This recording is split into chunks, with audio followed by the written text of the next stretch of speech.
Located at the bottom of the St. John River before it meets the ocean, the Old North End in St. John, New Brunswick has a rich history. The area is the unceded ancestral land of the Wolastoq people. Before the Old North End was part of the city of St. John, it was called Indiantown.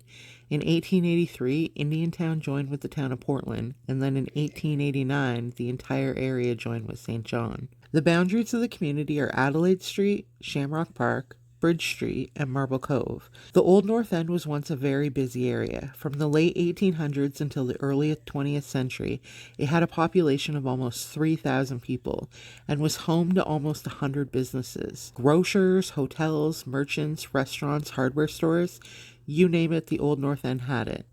The wharf in the Old North End was always busy with ships. There were lime kilns and a few lumber mills.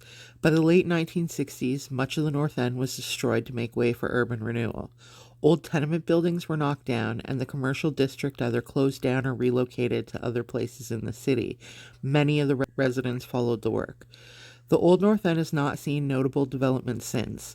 The area is now primarily residential, virtually untouched by commercialism, with fewer than 10 businesses. To access most services, the residents of the Old North End need to travel outside of their community.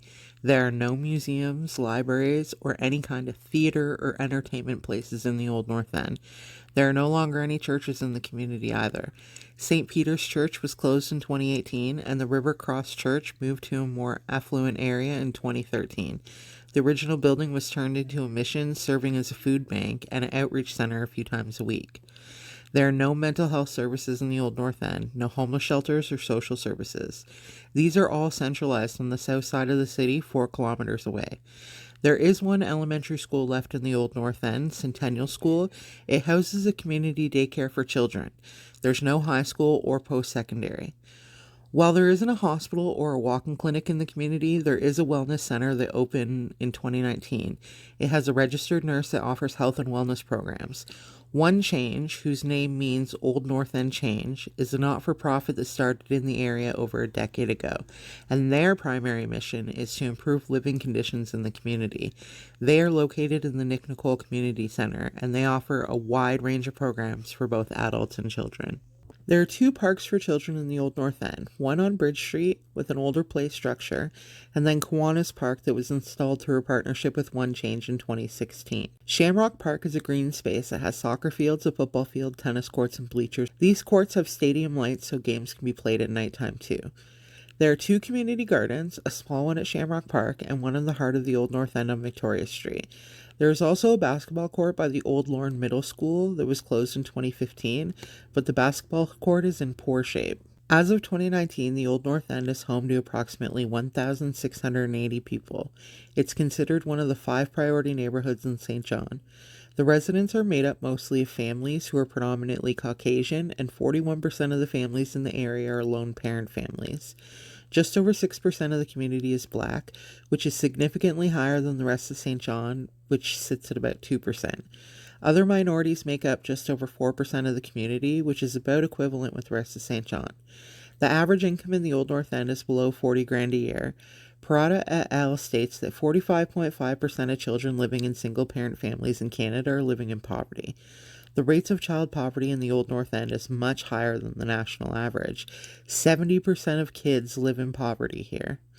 Over 40% of the Old North End residents have less than a grade 12 education. Despite the poverty that exists in this community, the residents are rich in what Yasso calls social capital. This community is loved by its residents. There is an overwhelming sense of pride. Every year on Halloween, the communities get together in conjunction with One Change, and they put on a trick-or-trunk event at the River Cross Mission. Community barbecues throughout the summer, walks and playdays are common. When One Change decided to do a photo mural wall, many residents sent in pictures of community members to be displayed on the buildings all throughout the North End. When a local businessman, Chuck, died in October of 2020, hundreds of people got together and held a candlelight vigil to celebrate his life and show support to his family who were devastated by his death. This year, on the anniversary of his death, they planned a barbecue in his honor to celebrate his life and remind his family that he is not forgotten. The community residents are strong advocates for themselves and their community. When the government initially attempted to close Lorne Public School in 2015, many of the parents banded together to fight the closure.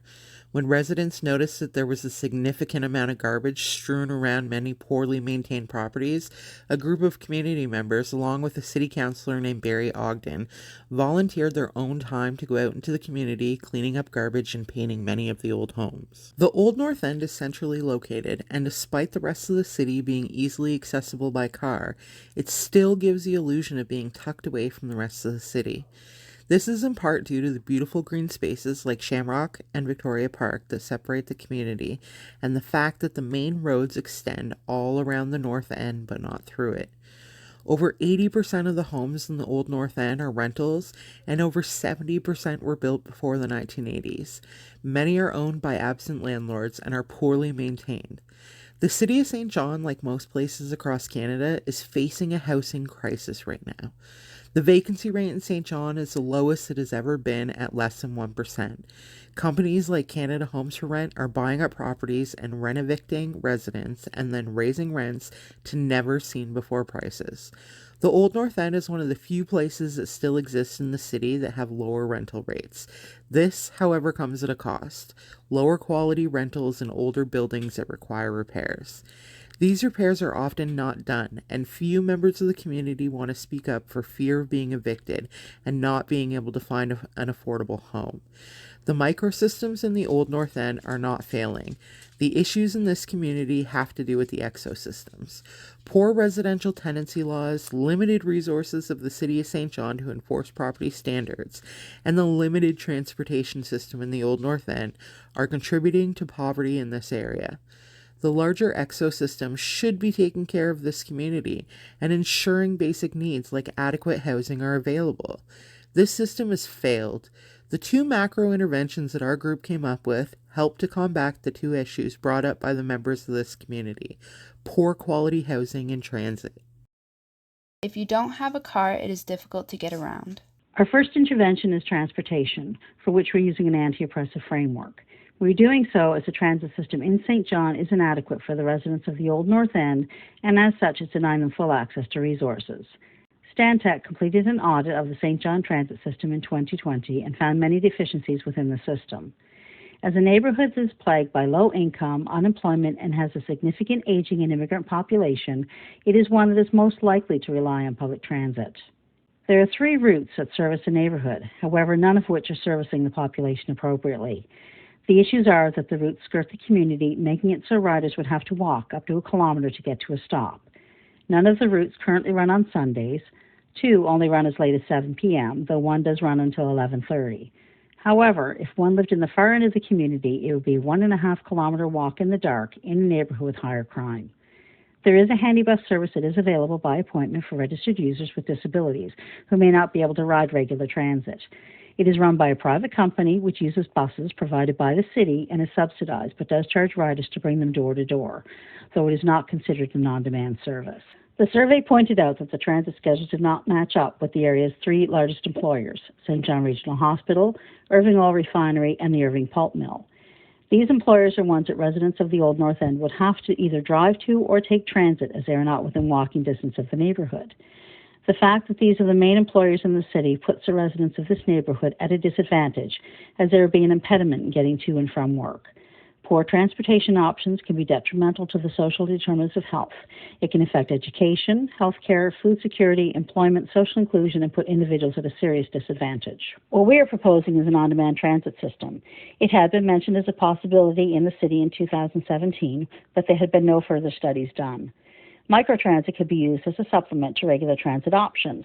The goal is to fill the gap the current transit system has left open in the community. The system uses smaller vehicles, generally vans, to pick up passengers who have used an app to book the ride and can seat several individuals per trip. There are benefits to both the city and the users of the system. For the city, it has the potential of reducing traffic, emissions, and can possibly cut out the underperforming service routes. For the users, it means having the option to call for service when they need it, rather than be tied to a transit schedule. Ideally, it would be tied into the city transit system so that a rider can transfer from one vehicle to another if they go to the city center where transit is more accessible. It can mean better employment options for more people, as there would be less barriers in getting to and from work where there are unconventional shifts. Having more people employed will be beneficial to the economy overall with an increase in tax revenue.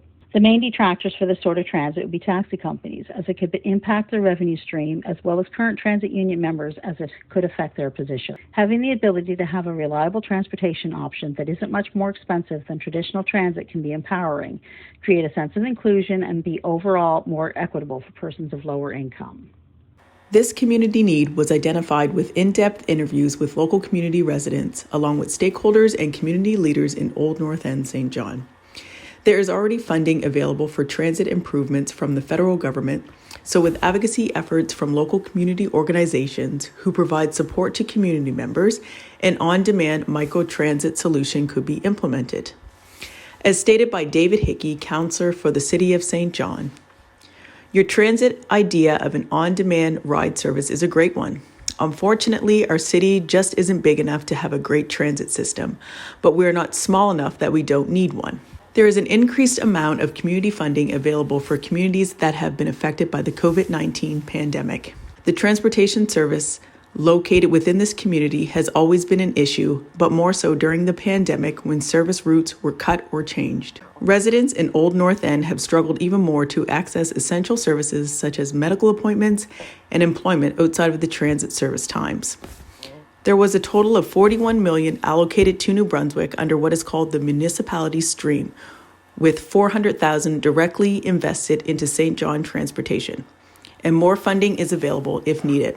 It was announced on March 29, 2001, that the Government of Canada will invest $250 million under the Canada Infrastructure Program to rural, remote, and small communities to help with transportation services and unique needs of the population. This funding could be used to subsidize a microtransit solution for the Old North End. The Government of Canada also announced in February 2021 the Permanent Public Transit Fund that will provide a total of $3 billion per year beginning in 2026. This funding is an action plan resulting from the municipalities expressing an ongoing concern for permanent funding for transit services.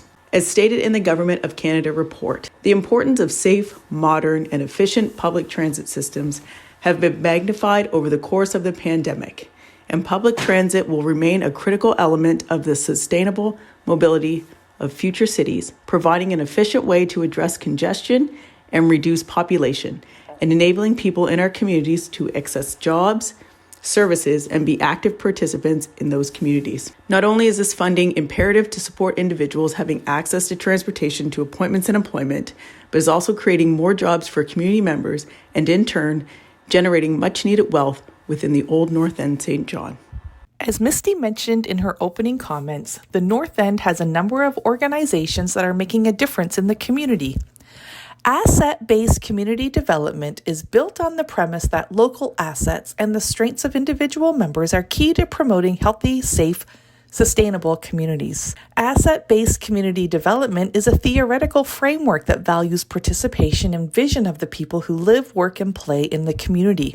We determined that the community was currently acting as a civic neighborhood because it is dealing with issues of neighborhood interest and moving towards a networked neighborhood, which means the community is nearly strong enough to cope with the inevitable conflicts of advocating for and securing a housing cooperative in the neighborhood, and it is growing in political capacity, which is needed to accomplish a shared goal. From our perspective, the community leaders are working strategically and effectively on behalf of their neighborhood as individual organizations. The starting point for the housing cooperative intervention is to help the community identify a committed work group that will bring together the small community initiatives into one large, strong, committed voice of advocacy for a housing cooperative. The architecture of the North End is an asset for the community and is considered a point of pride, but the buildings are old and in need of repair. The North End has a substantial tool lending library where community builders can borrow tools for their projects at a very low cost.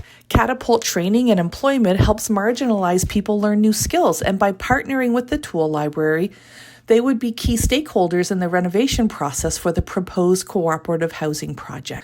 Building a multi-unit housing cooperative in the North End builds on the strengths that are already present in the community. However, the process of securing property and funding for this project will not be without obstacles. At the intersection of wealth, property ownership, capitalism, political will, neoliberal policy, and the needs of underserved, vulnerable populations is power. According to Parada, power is something that a person or organization possesses and is willing to use.